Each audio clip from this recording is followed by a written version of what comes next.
నమస్తే, this is శౌర్య. నందమూరి తారక రామారావు గారి జయంతి సందర్భంగా జరిగిన వేడుకలు ఏవైతే ఉన్నాయో, మరి ఈ వేడుకలు అత్యంత ఘనంగా జరుపుకున్నారు అందరూ కూడాను. అలాగే వేడుకల సందర్భంగా ఒక్కొక్కరు ఒక్కొక్క వాళ్ళ అభిప్రాయాల్ని తెలియజేశారు. సో అక్కడికి వచ్చిన పెద్దలు కానీ, రాజకీయ నాయకులు కానీ, కుటుంబ సభ్యులు కానీ ఒక్కొక్కరు ఒక్కొక్క అభిప్రాయాలను తెలియజేశారు. అలాగే జూనియర్ ఎన్టీఆర్ కూడా రాజకీయాల్లోకి వస్తున్నారనే వార్త ఈరోజు బయటకు వచ్చింది. సో ఇవన్నీ కూడా ఓవరాల్గా చర్చిద్దాము. అసలు ఎవరెవరు నివాళులు అర్పించారు, ఎలా జరిగినాయి వేడుకలు, ఇవన్నీ మనతో పాటు సీనియర్ జర్నలిస్ట్ భరద్వాజ గారు. నమస్తే సార్. నమస్తే సార్, ఎలా జరిగినాయి సార్? అంటే వేడుకలు 103వ జయంతి అయింది. అయితే ఈ వేడుకలు ఎలా జరిగాయి అనే కంటే కూడా ఎన్టీ రామారావు గారు సినిమా రంగంలోను అలాగే రాజకీయ రంగంలోను తనదంటూ ఒక ముద్ర వేసినటువంటి నట రాజకీయ నాయకుడు ఆయన. అంటే రెండు చోట్ల ప్రత్యేక శైలే ఉంది ఆయనది. అక్కడ ఆయన శైలిని కొనసాగించిన వాళ్ళు ఎవరూ లేరు, భవిష్యత్తులో ఉంటారనే ఆశ కూడా లేదు. అలాగే రాజకీయ రంగంలో కూడా ఆయన చెప్పిన అభిప్రాయాలు, ఆయన పాటించిన పద్ధతులు పాటిస్తున్న వాళ్ళు లేదు, ఆయన చెప్పినటువంటి విలువల గురించి మాట్లాడుతున్న వాళ్ళు కూడా ఎవరూ లేరు. ఆ పార్టీ ఆ విలువలకు చాలా దూరం జరిగి ఉంది ఇప్పుడు తెలుగుదేశం పార్టీకి కూడా. అంటే ఆయన చాలా స్పష్టమైనటువంటి ఒక ఫిలసాఫికల్ అవుట్లుక్ ఉన్నటువంటి నటుడు. ఆయన నిమ్మకూరు నుంచి మొదలైంది ఆయన ప్రయాణం. నిమ్మకూరు అనేది గుడివాడ సమీపంలో ఉంటుంది, బందరు గుడివాడ ఏరియాలో లొకేట్ అయి ఉంటుంది. అది మచిలీపట్నంకి అంటే పామర్రు దగ్గర నుంచి వెళ్ళాలి. అంగలూరు అనేది త్రిపురనేని రామస్వామి చౌదరి గారి ఊరు. ఇవన్నీ ఒకే ఏరియా అవటంతో ఆ ప్రాంతంలో ఉండేటువంటి చిట్టుగూడూరు అనే ఇంకో ఊళ్ళో సంస్కృత కళాశాల ఉండేది. వాంటెడ్గానే బ్రాహ్మణేతరులు సంస్కృతం నేర్చుకోవాలి అని ఒక కార్యక్రమం త్రిపురనేని రామస్వామి గారు మొదలుపెట్టాడు ఆ రోజుల్లో. అంటే సంస్కృతం అనే భాషని తమ కంట్రోల్లో పెట్టుకుని బ్రాహ్మలు ఒక రకంగా తాత్విక రంగంలో వాళ్ళ ఆధిపత్యాన్ని కొనసాగిస్తున్నారు, దీన్ని బ్రేక్ చేయాలనేది ఆయన ప్రోగ్రాం. ఈ భావజాలం తాలూకా ప్రభావం ఎన్టీ రామారావు మీద ఉంది. ఆయన ఈ ప్రభావంతోనే 46 ప్రాంతాల్లో మెడ్రాస్ చేరాడు. చేరిన తర్వాత అక్కడ ఆయనకి పెరియార్ రామస్వామి యాంటీ హిందీ మూమెంట్ జరుగుతున్న టైం అది. ఆ మూమెంట్తో కనెక్షన్ వచ్చింది. దాంతో ఆయనలో ఒక హేతువాద దృక్పథం ఉండేది. బయటికి ఆయన కొంచెం భక్తుడిలాగా అలా కనిపించేవాడు, కానీ ఆయన ఇంటర్నల్ గా ఆ భావజాలంతో ట్రావెల్ ఉంది ఆయనకి, హేతువాద భావజాలంతో. అలాగే చార్వాక అనే పత్రిక రెగ్యులర్ గా చదివేవాడు ఆయన. ఇది మోదుకూరు జాన్సన్ గారు బయట ప్రపంచానికి చెప్పాడు ఒకసారి. దానవేరు సూరకర్ణ సినిమాకి సంబంధించిన డిస్కషన్స్ జరిగేటప్పుడు ఆయన వాంటెడ్ గానే కొన్ని సినిమాలు ఆ యాంగిల్లో తీశాడు. అలాగే తన భావజాల ప్రచారం కోసం తీసిన సినిమాలు ఏవి కూడా బయట బ్యానర్లలో చేయలేదు. ఆయన సొంత బ్యానర్స్, తన బ్యానర్లో తన డైరెక్షన్ లో మాత్రమే చేసుకున్నాడు. ఆయన ద్రవిడవాదాన్ని చాలా బలంగా సినిమాల్లో వినిపించాడు. ఆయన శ్రీరామ పట్టాభిషేకం అనే టైటిల్తో తీసినటువంటి సినిమాలో రావణ పాత్ర పోషించి శూర్పణఖ ముక్కు చెవులు కోసేటువంటి ఒక సన్నివేశం ఉంటుంది. ప్రతి రామాయణ చిత్రంలోనూ ఉంటుంది అది. కానీ ఆ పట్టాభిషేకం సినిమాలో ఆ సీన్ ప్రత్యేకంగా ఉంటుంది. ఆయన రావణుడిగా రియాక్ట్ అవుతూ చాలా సీరియస్ ఎలిగేషన్స్ చేస్తాడు. అంటే అసలు దండకారణ్యాన్ని శూర్పణఖకి మేము అరణంగా ఇచ్చాం, ఆవిడికి సంబంధించిన ఆ వనిలోకి ఆ నరఘాతకులు ఎలా ప్రవేశించవలే అంటాడు రామలక్ష్మణుడు. ఒకవేళ ప్రవేశిస్తే ప్రవేశించారు, శూర్పణఖ కొడుకు త్రిశూరుణ్ణి ఎందుకు చంపారు వాళ్ళు, దానికి ముందు సంజయషి చెప్పాలంటాడు. అలా చంపేసి పుత్రశోకంతో ఆవిడ ఏడుస్తుంటే ఆవిడొచ్చి ప్రణయకలాపాలు సాగించిందని ఎలిగేషన్ ఎలా చేస్తారు వీళ్ళు? ఒకవేళ స్వైర విహారిణిగా మేము అనుమతించాం కాబట్టి ఆవిడకి అది తప్పు కాదు, వాళ్ళ పద్ధతులకు అది విరుద్ధమని తోస్తే తప్పదు, అది మీరు తప్పు చేస్తున్నారు, తగదు అని చెప్పాలి అని హితవు చెప్పాలి, కానీ ఓర్పరరాని విధంగా ఈ అత్యాచారానికి పాల్పడనగునా అంటాడు.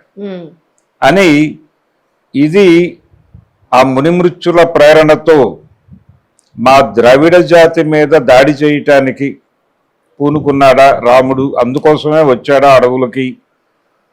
అలాగే ఆ మునిమృత్యుల సమాచారం, అంటే వాళ్ళు ఇక్కడ తపస్సు చేయటానికి వచ్చామని చెప్తున్నారు మునులు, వాళ్ళు కాదు, వాళ్ళు ఇక్కడ రెక్కీ చేయటానికి వచ్చారు. దండకారణ్యంలో ఉన్న సంపదలకు సంబంధించిన సమాచారం అంతా అయోధ్యకు చేరేసి ఈ సంపదలను కబ్జా చేయటం కోసం రాముడు వచ్చాడు. కాబట్టి రాముడిని ఇలా చూడొద్దు, అతనేదో తల్లి కోరిక తీర్చడానికో తండ్రి మాట జవదాటకో ఇక్కడికి వచ్చాడు అనేది భ్రమ, అది కాదు. వాళ్ళు పొలిటికల్ ప్రోగ్రామ్ తో వచ్చారు ఇక్కడికి అని చెప్తాడు ఆ సినిమాలో డైలాగ్, యూట్యూబ్ లో ఉంది, ఇప్పుడు కూడా చూడొచ్చు ఎవరైనా. అంత పొలిటికల్ ఫిలాసఫీ ఐడియాలజీ ఉన్నటువంటి నాయకుడు ఆయన. అందుకని ఆయన సినిమాల్లో చాలా సినిమాల్లో ఈ ద్రవిడవాదం ఉంటుంది. ఆయన యమగోళ సినిమాలో డైలాగుల్లో కూడా ఈ ద్రవిడవాదాన్ని బలంగా వినిపిస్తాడు. ఆ తర్వాత విశ్వామిత్ర అనే సినిమాలో కూడా ఆయన వశిష్ఠుడిని టార్గెట్ చేసి బ్రాహ్మణవాదం మీద తీవ్ర స్థాయిలో విరుచుకుపడతాడు. శపించుటకు చాండాల జన్మే దొరికినదటయ్యా అని చెప్పి వశిష్ఠుడిని నిలబెట్టి కడిగేసేటువంటి ఒక సన్నివేశం ఉంటుంది అందులో. ఇది ఇంకెవరి వల్ల కాదు, ఇది తెలుగు సినిమా రంగంలో ఎన్టీ రామారావు మాత్రమే ఈ వ్యవహారాలని మాట్లాడాడు, డైరెక్టర్ గాను రైటర్ గాను కూడా. అలాగే దానవీర సూరకర్ణ సినిమాలో ఆయన కులం గురించి మాట్లాడిన పద్ధతి, కులం గురించిన చర్చ అప్పుడు సమాజంలో జరుగుతోంది. దానికోసం అది జరుగుతున్న సందర్భాన్ని ఆయన పౌరాణికంలోకి తీసుకెళ్లి ఆ డిస్కషన్ ని ఓపెన్ చేశాడు. ఓపెన్ చేసి ఈ ఓపెన్ చేయటానికి ముందు దానవీర సూరకర్ణ సినిమాకి ముందు ఆయన కథానాయకుని కథానో సినిమా యాక్ట్ చేశాడు. దేవివర ప్రసాద్ గారు ప్రొడ్యూసర్ ఆ సినిమాకి. అందులో ఒక సీన్ ఉంటుంది, అంటే ఆయన సినిమా యాక్టర్ గా నటించాడు, దానిలో సినిమా హీరో. ఆయన క్యారెక్టర్ సినిమా హీరో, చాలా క్యారెక్టర్లు చేస్తాడు. అందులో కర్ణుడి క్యారెక్టర్ చేసే సీన్ ఒకటి ఉంటుంది.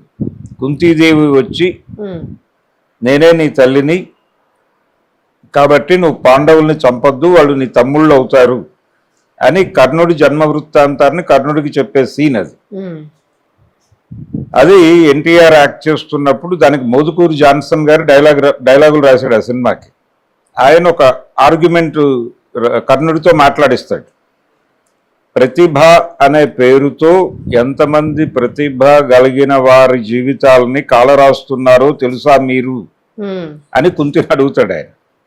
అంటే ఆయన ఆర్గ్యుమెంట్ ఏంటంటే, మీ రాష్ట్ర కుటుంబాల్లోనూ మీ అగ్రకులాల్లోనూ పుట్టిన పిల్లలకి పుట్టిన దగ్గర నుంచి ఇంట్లో అన్నీ నేర్పుతారు, కానీ ఈ సూత కులాల్లో పుట్టిన వాళ్ళకి ఇంట్లో పని చేసుకుని బతికే తల్లిదండ్రులు ఏమీ నేర్పరు.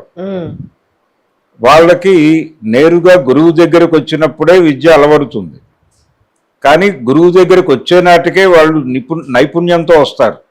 మీ కులాల్లో పుట్టిన వాళ్ళు, వాళ్ళకి మాకు ఒక లైన్ మీద నుంచోబెట్టి పోటీ పెడితే వాళ్ళు గెలుస్తారా మేము గెలుస్తామా? వాళ్ళే గెలుస్తారు. అందుకని మాకు ప్రత్యేకంగా గుర్తింపు కావాలని కోరుకుంటున్నాం. రిజర్వేషన్ విషయాన్ని మాట్లాడతాడు అక్కడ. సూపర్ సార్, అసలు ఎక్కడ తీసుకెళ్లి కనెక్ట్ చేశారో చూడండి. అంటే అర్థం చేసుకుంటే ఎంత అంతరార్థం ఉంది దీనిలో, పొలిటికల్ అంతరార్థం. ఆ సీన్ యాక్ట్ చేసిన తర్వాత ఆయన దీన్ని విస్తరించి కర్ణుడి కథ సినిమా తీయాలి అని దానవీర సూరకర్ణ మొదలుపెట్టాడు. ఓకే, దానికి కనెక్షన్ మొదలు పెట్టినప్పుడు ఆయన జాన్సన్ గారినే అడిగాడు, నా సినిమాకి మీరే రైటర్ గా ఉండండి అంటే, అప్పటికి ఆయన 7-8 సినిమాలు కమిట్ అయి ఉన్నాడు. అందుకని డెడికేటెడ్ గా మీతో ట్రావెల్ అవటం నాకు కుదరదు, అందుకని మీరు చెప్తున్న పద్ధతి ప్రకారం ఆలోచిస్తే కొండవీటి వెంకట కవి గారు బెటర్ అనుకుంటున్నాను నేను అని ఆయన సజెస్ట్ చేశాడు. అప్పటికి పొన్నూరు సంస్కృత్ కాలేజీ ప్రిన్సిపాల్ గా ఉన్నాడు ఆయన, కొండవీటి వెంకట కవి. ఉండగా ఈయన ప్రతిపాదన చేసినప్పుడు ఆయన నాకు తెలుసు అన్నాడు ఎన్టీ రామారావు. ఎలా తెలుసు అంటే, చారువాకలో రాస్తూ ఉంటాడు కదా, చారువాక చదువుతారా మీరు అంటే చదువుతాను, అలా బయటకు వచ్చింది. అలా చెప్పిన తర్వాత అప్పుడు కొండవీటి వెంకట కవి గారిని జాన్సన్ గారే పిలిపించి ఆయనకి పరిచయం చేశాడు. పరిచయం చేసిన తర్వాత రామారావు గారు ఒక వేదిక మీద చెప్పిన మాట ఇది, నాలో ఏ స్థాయి వేడి ఉందో ఆ స్థాయి వేడి కలిగినటువంటి రైటర్ని నాకు పరిచయం చేశారు అని చెప్పాడు ఆయన ఓకే. కొండవీటి వెంకట కవి గురించి. ఉమ్. చెప్పి ఆయన తనకి సహాయకుడిగా కత్తి పద్మారావు గారిని తీసుకెళ్ళాడు. ఉహుం. ఆయన ఆ కాలేజీలో పనిచేస్తున్నాడు అప్పుడు. ఉమ్. వాళ్ళిద్దరూ కలిసి దానవేరు సూరకర్ణ సినిమాకి డైలాగులు రాశారు. ఉమ్. కొండవీటి వెంకట కవి గారు కత్తి పద్మారావు గారు కలిసి. ఉమ్. ఆయన దళితుడు, అవును. అలా నడిచినటువంటి ప్రయాణం అయింది. ఉమ్. అయితే ఇదే ఐడియాలజీతో ఆయన పొలిటికల్ పార్టీ పెట్టాడు. పొలిటికల్ పార్టీ పెట్టినప్పుడు కూడా ఆయన అడ్డబొట్లు పెట్టుకునే కనిపించేవాడు. శైవానికి గుర్తు, సౌత్కి గుర్తు అని. మహారాష్ట్రతో కూడినటువంటి దక్షిణాపథం కావాలి అనేది ఒక ఆలోచన ఉండేది ఆయనకి. ఓకే. అంటే వింధ్య పర్వతాలకు యువతలంతా దక్షిణాపథమే ఉమ్. అనే యాంగిల్ తీసుకుని పెరియార్ చెప్పిన మాట ఉమ్. అది తీసుకుని మహాదక్షిణాపథం అనే పేరుతో ఉమ్. ఇది విడిపోయి వేరే దేశం కావాలి అనేటువంటి ఆలోచన కూడా ఉండేది. ఓకే. అందుకని మీ పార్టీ పేరేమిటి అని ఆయన అడిగినప్పుడు, ఆయన పొలిటికల్ పార్టీ పెడతానని పెట్టిన ప్రెస్ కాన్ఫరెన్స్ లో ఉమ్. ఐ వెంకట్రావు గారే అడిగాడు, మీరు పార్టీ పెడతానంటున్నారు, మీ పార్టీ పేరేమైనా అనుకున్నారా అని. ఉమ్. అడిగితే నేను తెలుగువాడిని, నా పార్టీ తెలుగుదేశం అన్నాడు ఆయన చాలా క్యాజువల్ గా. అంతే, అదే ఇప్పటి వరకు నిలిచిపోయింది. అలా సడన్ గా చెప్పిన పేరు అది. అలా పార్టీ పేరు అనౌన్స్మెంట్ వచ్చేసింది బయటకు, రామారావు తెలుగుదేశం అనే పేరుతో పార్టీ పెడుతున్నాడు అని. ఉమ్. అలా ఏదైనా ఆయనలో ఒక ఆలోచన నడుస్తూ ఉండేది అవును. ఇంటర్నల్ గా. ఉమ్. అది ఆ పార్టీ పెట్టిన తర్వాత కూడా ఆయన తీసుకున్న విధానాలు చాలా మందిని కంగారు పెట్టేవి. అవును. అంటే నాదెండ్ల భాస్కర్ రావు వెన్నుపోటు జరిగినప్పుడు ఉమ్. దానికంటే ముందు ఒక చరిత్ర సృష్టించాడు ఆయన. ఉమ్. రోడ్డు మీదకి రావటమే, అంటే పొలిటికల్ ఏరియాలో కాలు పెట్టడమే ఆయన ఒక చాలా స్పష్టంగా తన వైఖరి చెప్పాడు. ఉమ్. కేంద్రంలో అధికారం చలాయిస్తున్నటువంటి కాంగ్రెస్ పార్టీకి బుద్ధి చెప్పడమే నా ప్రోగ్రాం అన్నాడు. ఓకే. ఓకే. దేశంలో ఫెడరల్ స్ట్రక్చర్ ని దెబ్బతీస్తున్నారు వీళ్ళు, ఉమ్. జాతి పోరాటాలు జరుగుతున్నాయి అప్పుడు. అవును. అంటే అస్సాంలో గణ సంగ్రామ పరిషత్ నాయకత్వంలో వేర్పాటువాద ఉద్యమం జరుగుతోంది. ఉమ్. అలాగే లాల్ డెంగా లాంటి నాయకులు ఉన్నారు అప్పుడు. ఈస్టర్న్ స్టేట్స్ లో ఉమ్. బోడోల్యాండ్ ఉద్యమం జరుగుతోంది, గుర్ఖాల్యాండ్ ఉద్యమం జరుగుతోంది బెంగాల్లో. అన్ని ఉద్యమాల బాటలోనే ఉన్నాయి. అలాగే ఖలిస్తాన్ పేరుతో మేము విడిపోతామని పంజాబ్ లో ఒక మూవ్మెంట్ జరుగుతోంది. ఆ టైంలో ఎన్టీ రామారావు పొలిటికల్ పార్టీ పెట్టాడు ఇక్కడ 82 మార్చి 29. రాజకీయ పార్టీ పెట్టి ఈయన వాటన్నిటి వాయస్లు ఈయన వినిపించాడు ఇక్కడ. వినిపించి నేను లీగల్ ఏరియాలో అంటే కాన్స్టిట్యూషనల్ పరిధిలో ఇదే అంశాల మీద దెబ్బలాట దలుచుకున్నాను అని చెప్పాడు. అది జనాల్ని కనెక్ట్ చేసింది ఆయనకి. కనెక్ట్ చేసింది, దాని నుంచి ఎక్కడ డీవియేట్ కాలేదు ఆయన. ఎన్నికల ప్రచారంలో చాలా స్పష్టంగా కాంగ్రెస్ పార్టీ ఫెడరలిజాన్ని ఎలా చంపేస్తుంది అని ఎక్స్ప్లెయిన్ చేసుకుంటూ వెళ్ళాడు. దాంతో జనాలు ఆయనతో ట్రావెల్ అయ్యారు, ఆయన ఆల్టర్నేటివ్ గా చూశారు. ఆల్టర్నేటివ్ గా చూడటం వలన 82 చివరిలో జరిగినటువంటి ఎన్నికల్లో ఆయనకి ముఖ్యమంత్రి పదవిని ఇచ్చేశారు. ఇచ్చారు. 83 జనవరిలో ఆయన ప్రమాణ స్వీకారం చేశాడు ముఖ్యమంత్రిగా. అలా పొలిటికల్ ఏరియాలోకి వచ్చిన తర్వాత నాదెండ్ల భాస్కర్ రావు వెన్నుపోటు జరిగినప్పుడు ప్రజాస్వామ్య ఉద్యమం అనే పేరుతో మళ్ళీ రోడ్డు మీదకి వచ్చాడు ఆయన. రోడ్డు మీదకి వచ్చి గవర్నర్ల వ్యవస్థ ద్వారా రాష్ట్రాలను అస్థిరపరుస్తున్నటువంటి కాంగ్రెస్ అనే యాంగిల్లో పోరాటం మొదలుపెట్టాడు. మొదలుపెట్టినప్పుడు భారతీయ జనతా పార్టీ ఆయనతో కలిసి నడిచింది. అద్వానీ, వాజ్పేయి వీళ్ళందరూ ఆయనకు మద్దతు ప్రకటించారు. ఆయన రాష్ట్రపతి భవన్ ముందు ఎమ్మెల్యేల ప్రదర్శన పెట్టినప్పుడు వీళ్ళందరూ నిలబడ్డారు అక్కడ. ఈ స్నేహాన్ని పురస్కరించుకుని ఆ తర్వాత జరిగినటువంటి ఇందిరాగాంధీ హత్య తర్వాత జరిగిన పార్లమెంట్ ఎలక్షన్స్ లో హన్మకొండలో ఆయన భారతీయ జనతా పార్టీ అభ్యర్థికి వ్యతిరేకంగా అభ్యర్థిని నిలబెట్టలేదు. ఎన్టీఆర్ నిలబెట్టలేదు. అక్కడ బీజేపీ గెలుపుకి ఆయన సహకరించాడు ఒక రకంగా. ఆ తర్వాత వీళ్ళు ఈయన నేషనల్ ఫ్రంట్ అన్నాడు. ఈ నేషనల్ ఫ్రంట్ అన్నప్పుడు అద్వానీ గారు వచ్చి మాట్లాడాడు ఈయనతో. జాతీయ రాజకీయాల్లో కాంగ్రెస్ కి ప్రత్యామ్నాయం మేము ఉన్నాం కదా, మాతో ట్రావెల్ అవ్వచ్చు కదా అనేది ఆయన ప్రతిపాదన. ఆ రోజు ఈయన స్పష్టంగా చెప్పాడు, నేను జాతీయ పార్టీలతో నడవను. ఆ టైంలో మీరు నాకు సహకరించారు, ఆ సహకారానికి గాను నేను ప్రత్యుపకారం హన్మకొండ ఎన్నికల్లో నేను అభ్యర్థిని నిలబెట్టలేదు, అక్కడ వరకే, దానికి అది చెల్లు, అయిపోయింది ప్రోగ్రాం. ఇప్పుడు నా ఒరిజినల్ థియరీ చెప్తున్నారు మీకు. ఈ ప్రాంతీయ పార్టీల కూటమిని ఢిల్లీలో అధికారంలోకి తీసుకొస్తే తప్ప ఫెడరలిజం బతకదు ఈ దేశంలో. ఓకే. అందుకని నేను నేషనల్ ఫ్రంట్ పెడుతున్నాను. మీరు ఇష్టపడితే పడండి, లేదు తిడితే తిట్టండి, నాకు అభ్యంతరం లేదు. నేనైతే ప్రాంతీయ పార్టీల కూటమిని ఢిల్లీలో అధికారంలోకి తీసుకురావడం కోసం ప్రయత్నం చేస్తున్నాను అని చెప్పి కాంగ్రెసేతర రాష్ట్రాల ముఖ్యమంత్రుల సమావేశం పెట్టాడు ఆయన బెజవాడలో. పెట్టి కాశ్మీర్ నుంచి ఆయన తీసుకొచ్చాడు, ఫారూక్ అబ్దుల్లాని తీసుకొచ్చి అక్కడి నుంచి ఏ రాష్ట్రంలో కాంగ్రెసేతర ప్రభుత్వం ఉంటే ఆ ముఖ్యమంత్రిని తీసుకొచ్చి కూర్చోబెట్టి ఈయన ప్రోగ్రాం చెప్పాడు. ఇది మన కార్యక్రమం, మనం ఢిల్లీని కంట్రోల్లోకి తీసుకోవాలి, జాతీయ పార్టీలను పక్కకి నెట్టి, రెండు జాతీయ పార్టీలు కాంగ్రెస్ అండ్ బీజేపీ రెండింటినీ పక్కకి నెట్టి ఢిల్లీని మన కంట్రోల్లోకి తీసుకుంటే తప్ప మన కథ నడవదు. అస్సాం సంగ్రామ్ పరిషత్ కూడా ఈయనతో పాటు వచ్చేసింది. ఈయన వాళ్ళని కూడా తన దగ్గరికి తెచ్చుకున్నాడు. ఖలిస్తాన్ పంజాబ్ వెళ్ళాడు ఈయన. పంజాబ్ వెళ్ళి వాళ్ళతో కూడా మాట్లాడే ప్రయత్నం చేశాడు. అలా ప్రతి చోటకి ఎక్కడ వేర్పాటువాద ఉద్యమం ఉంటే అక్కడ రామారావు ప్రజెన్స్ ఉండేది. ఇలాంటి ఒక పొలిటికల్ ప్రోగ్రామ్ తీసుకున్న నాయకుడు ఆయనకి ముందు లేడు, తర్వాత లేదు. ఇప్పుడు తెలుగుదేశం పార్టీ భారతీయ జనతా పార్టీలో అంతర్భాగంగా మారిపోతున్నటువంటి ఒక పరిస్థితి చూస్తున్నాం. ఇలా రాజకీయ రంగంలోనూ ఆయన ప్రత్యేకమే, సినిమా రంగంలోనూ ఆయన ప్రత్యేకమే. ఆయన కేవలం నటుడు కాదు, ఆయన దర్శకుడు, నిర్మాత, రచయిత. ఆయన స్క్రిప్ట్లు ఆయనే రాసుకునేవాడు, రచయితల సహకారం తీసుకునేవాడు. ఆయన రాసుకున్నటువంటి స్క్రిప్టే శ్రీరామ్ పట్టాభిషేకం, ఆయన డిజైన్ చేసుకున్న స్క్రిప్టే దానవేరు సూరకర్ణ. విశ్వామిత్ర సినిమా నాగభైరవ కోటేశ్వరరావు గారిని తీసుకుని ఆయన సహకారంతో రాసుకున్నాడు. ఇలా ప్రతిదీ ఒక పొలిటికల్ ఐడియాలజీ, ఒక ఫిలసాఫికల్ ఐడియాలజీ నేపథ్యంలోనే నడిచేవి ఆయన సినిమాలు కానీ ఆయన రాజకీయాలు కానీ. అందుకని ఆయన 103వ జయంతి ఈరోజు. అంటే ఎవరు ఏం మాట్లాడినా అంటే ఆయన చాలా గొప్పవాడు అని మాట్లాడే వాళ్ళే తప్ప ఒరిజినల్ గా ఎన్టీఆర్ ఏమిటి అనేది, ఆయన ప్రోగ్రామ్ ఏమిటి, ఆ ప్రోగ్రామ్ ని కొనసాగిస్తున్నవాడు ఎవడు అనేది ఎవరి దగ్గర మాటలు లేవు ఎవరి దగ్గర కూడా. ఆయన పార్టీ పెట్టాడు, 9 నెలల్లో అధికారంలోకి వచ్చాడు, ఇదే గొడవ. అంటే నిజానికి 77వ సంవత్సరం ఆయన లైఫ్ లో ఒక స్పెషల్ ఇయర్ అది. అంటే ఆయన 77 జనవరిలో దానవేరు సూరకర్ణ రిలీజ్ అయింది.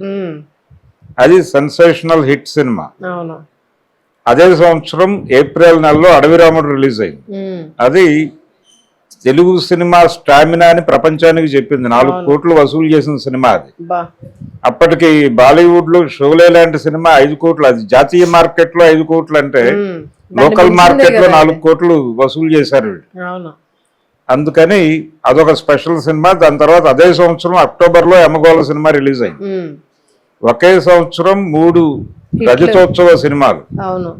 అక్కడి నుంచి 82 మార్చి 29న ఆయన కెరియర్ ముగిస్తున్నాను అని చెప్పే వరకు అదే విజయ పరంపర కొనసాగింది. ఆ విజయ పరంపర మీదుగా అలా అంటే చివరి టైంలో కూడా ఆయనకి బొబ్బిలి పులి ఆ సినిమా, తర్వాత నా దేశం అని బాపయ్య గారి డైరెక్షన్ లో చేసిన సినిమా, అది పొలిటికల్ ఐడియాలజీతో ఉండే సినిమాలే. బొబ్బిలి పులిలో కోర్టు సీన్ అనేది రామారావు గారు ఆయన డ్రైవ్ చేసి రాయించుకున్నటువంటి సీన్ అది. దానిలో ఆయన ఎందుకు ఆ సీన్ తీయటానికి వారం రోజులు స్క్రిప్ట్ కి టైం తీసుకున్నారు. ఎందుకు తీసుకున్నారంటే కొత్త పాయింట్ చెప్పాలి మనం ఇక్కడ అని చెప్పి వాళ్ళ మీద ఒత్తిడి తీసుకొచ్చాడు. అదేంటంటే ఫైనల్ గా నేను యుద్ధ రంగంలో కొన్ని వేల మందిని చంపాను, అప్పుడేమో నాకు బిరుదులు ఇచ్చి సత్కరించారు, ఇప్పుడు మన దేశానికి ఇబ్బంది కలిగిస్తున్నారు మన దేశం వాళ్ళే అని నేను బయటకు వచ్చిన తర్వాత 3 చంపాను, చంపితే నాకు ఇప్పుడు ఉరిశిక్ష వేస్తున్నారు, ఇది ఎలా సబబు అని అడుగుతాడు జడ్జిని. అడిగితే యుద్ధ రంగంలో మీరు చంపింది మన దేశానికి శత్రువుల్ని అంటాడు ఆయన. అక్కడ కీలకమైన డైలాగ్ ఉంటుంది. అంటే మన దేశానికి శత్రువులే కావచ్చు కానీ వాళ్ళ దేశానికి దేశభక్తులు అయి ఉంటారు కదా ఎవరానర్ అంటాడు. అవును అయి ఉండొచ్చు అంటాడు జడ్జి గారు. అవును వాట్ అయి ఉండొచ్చు అంటాడు అని. ఏదో ఒక దేశానికి దేశభక్తులైన వాళ్ళని చంపితేనేమో నువ్వు బిరుదులు ఇస్తావా? అవును నీ దేశానికి నీ వాళ్లే ద్రోహం చేస్తున్నారని చంపితే ఉరిశిక్ష చేస్తావా? ఇంకా ఈ దేశం ఎలా బాగుపడుతుంది అంటే సూపర్ సార్. అది ఆ సీన్ ఊహించడం కూడా చాలా కష్టం. అవును ఇలాంటి సీన్లు అంటే ఆయన అడిగేవాడు. అవును అంటే కథలో ఆ యాంగిల్ ఉంటే యమగోళప్పుడు కూడా అవును ప్రొడ్యూసర్ వెంకటరత్నం గారిని ఆయన అడిగినవి రెండే కోరికలు. ఒకటి రైటర్ సెట్ లో ఉండాలి, అవును రైటర్ సెట్ లో ఉండాలి ప్రతిరోజు. అవును అలాగే అసిస్టెంట్ డైరెక్టర్ గా కేవీ రావు గారిని తీసుకోండి అన్నాడు ఆయన. ఓకే మీరు డైరెక్టర్ ఎవరినైనా పెట్టుకోండి, నాకు అభ్యంతరం లేదు, కానీ అసిస్టెంట్ డైరెక్టర్ కేవీ రావు ఉండాలి. అంటే ఆయన కార్టూనిస్ట్, అవును అవును ఆయనకి పొలిటికల్ ఫైర్ ఉండేది. అవును అందుకని నరసరాజు గారు కేవీ రావు వాళ్ళిద్దరు ఉంటే వాళ్ళతో డిస్కస్ చేసి ఆ రోజు జరిగే సీన్ ఎలా డ్రైవ్ అయితే బాగుంటుంది అనేది ఒక వ్యూహం చేసుకుని చేద్దాం సినిమా అని. దానిలో ఓపెన్ గా చిత్రగుప్త ఇక్కడ ఏమైనా ఎమర్జెన్సీ ఉందా అని అడుగుతాడు. అలాగే ఇంకొక సీన్ ఉంటుంది దానిలో, ఒక డాక్టర్ ని బోన్ లోకి ప్రవేశపెడతారు ఎముడి ముందు. ప్రవేశపెట్టిన తర్వాత ఏమిటి తను చేసిన నేరం అని అడుగుతాడు ఎముడు.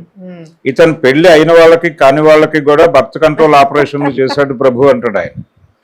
అంటే తీసుకొచ్చారా అనగానే అలా ఎలా చేశాడు ఇతను అని అడిగితే ఎన్టీఆర్ ఎంటర్ అవుతాడు. అతను ఏ పరిస్థితుల్లో ఆ నేరం చేశాడో అడగరా మీరు అని అడుగుతాడు. ఏంటి ఆ పరిస్థితులు అంటాడు ఎముడు. అంటే చెప్పవయ్యా అంటాడు. అనగానే డాక్టర్ చెప్తాడు, నెలకి ఆపరేషన్లు చేయకపోతే జీతం ఇవ్వనన్నారండి, మరి పిల్లలు గలవాడిని ఏం చేస్తాను అంటాడు ఆయన. అనగానే ఎవరు ఆ మాట అంది అంటాడు ఎముడు. ప్రభుత్వం అంటాడు ఆయన. వెంటనే రామారావు ఇన్వాల్వ్ అయ్యి, ప్రభుత్వం చేసిన నిర్వాకం వాస్తవమే, కానీ ఏ అధికార హోదా లేకుండా ప్రభుత్వాన్ని నడిపించిన ఒక యువజన నాయకుడి నిర్వాకం అని ప్రత్యేకంగా చెప్పుకోవాలి అంటాడు. అంటే సంజయ్ గాంధీ అనేది ఆయన ఉద్దేశం. ఇంత ఓపెన్ పొలిటికల్ డైలాగ్స్ సినిమాల్లో నడిచేవి, డెప్త్ నడిచేది. అవును నిజంగానే సార్. సినిమాలా చూసేవాళ్ళు కాకుండా ఆయన ఒక పొలిటికల్ యాంగిల్ లో మాత్రమే సినిమాలను దర్శించేవాడు. మొదలైపోయింది యుద్ధం. ఆయన సొంత బ్యానర్ పెట్టి సినిమాలు తీయటం మొదలు పెట్టినప్పుడు రెండో సినిమానే తోడు దొంగలు అనే సినిమా చేశాడు. ఆయనే విలన్ ఆ సినిమాలో. ఒక రైస్ మిల్లర్ గా యాక్ట్ చేశాడు, వయసు మళ్ళిన పాత్ర. అది యోగానంద్ గారితో డైరెక్షన్ చేయించుకున్నాడు ఆయన. రైస్ మిల్లర్లు రైతులను ఎలా దోపిడీ చేస్తారు అనేది సినిమా. సార్ మేజర్ చంద్రకాంత్ కూడా అది కూడా పొలిటికల్ యాంగిల్ ఉంటుంది దానిలో. అంటే అది రాజకీయాల్లోకి వచ్చేసిన తర్వాత చేసిన సినిమా, చివరి సినిమా అది ఆయన. అయితే ఆయన ప్రారంభం నుంచి ఆయన కాన్షియస్ గా సొంత బ్యానర్ మొదలుపెట్టిన దగ్గర నుంచి NAT నేషనల్ ఆర్ట్ థియేటర్స్ అనే పేరుతో నాటకాలు వేసేవాడు ఆయన. సినిమాల్లోకి వెళ్ళటానికి ముందు AC కాలేజీ స్టూడెంట్ గా ఉన్న రోజుల్లో అదే పేరుతో సినిమాలు తీసాడు ఆయన. తర్వాత ఆ బ్యానర్ లో వచ్చిన ప్రతి సినిమా పొలిటికల్ పర్స్పెక్టివ్ తోనే ఉంటుంది. తన అభిప్రాయాలు వేరే నిర్మాతల మీద రుద్దటం అనేది చాలా తక్కువ. ఒక 2-3 సినిమాల విషయంలో కనిపిస్తుంది అది. అది కూడా తనకు చొరవ ఉన్న నిర్మాతలు అయితే చెప్పేవాడు, లేకపోతే పట్టించుకునేవాడు కాదు. దాసరి గారితో ఆయనకు ఒక లింక్ ఉంది. అంటే భీమ్ సింగ్ అనే రామారావు గారితో సినిమాలు చేసిన డైరెక్టర్ దగ్గర ఈయన అసిస్టెంట్ గా పనిచేసేవాడు. అప్పుడు కనెక్షన్ ఉంది ఆయనకి దాసరితో. అందుకని ఆయనతో సర్దార్ పాపారాయుడు అనే సినిమాకి సహకరించాడు ఆయన. బొబ్బిలి పులి అనే సినిమా కూడా సహకరించాడు. అంటే సీన్ ఎలా డ్రైవ్ అవ్వాలి అనేది తన పర్స్పెక్టివ్ చెప్పేవాడు. చెప్పాక ఆ పద్ధతిలో రాసేవాళ్ళు. వాళ్ళు రాస్తే ఈయనకి ఈజీగా ఉండేది. అది తన పాత్ర అన్నట్టుగా చేసేవాడు ఆయన. అలా ఆ బిలాంగింగ్నెస్ తో కనిపించే సినిమాలు చాలా తక్కువ ఉంటాయి ఎన్టీఆర్.